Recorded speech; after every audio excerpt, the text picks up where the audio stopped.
هاتوینە لەسەر جادە و ڕێگەوبانمان گرتووە لەبەر قادریەوەی تەنها حکوومەت بێت لەسەر خەت بۆەوەی هیچ نەبێت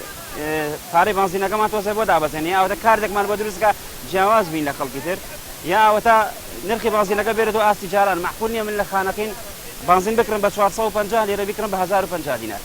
یعنی دوو بەرابەری ئەوەیە من جاران 10,000 دینار مەیا 25 لیتر بنزین بکرد بنزین بە 425 دینار بوو لێرە ئێستا 10,000 دەم 9 لیتر بنزین بۆ منەکە من 9 لیتر بنزین پارەی 2 داخلی 3 داخلی يعني تو سير أخلاقي دو 3,000 6,000 لولا 10,000 ديتا بنزين يعني بس 4,000 لسر باخلي خوب خير لسر بنزينك استسيقات بوتو بنزين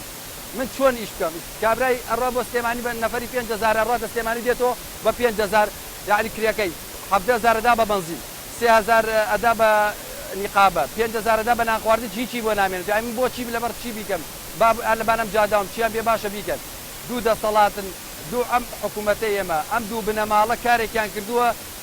يعني خيزكم وبلم والله جناحه والله شرمكم بلم حكومة المية أما أو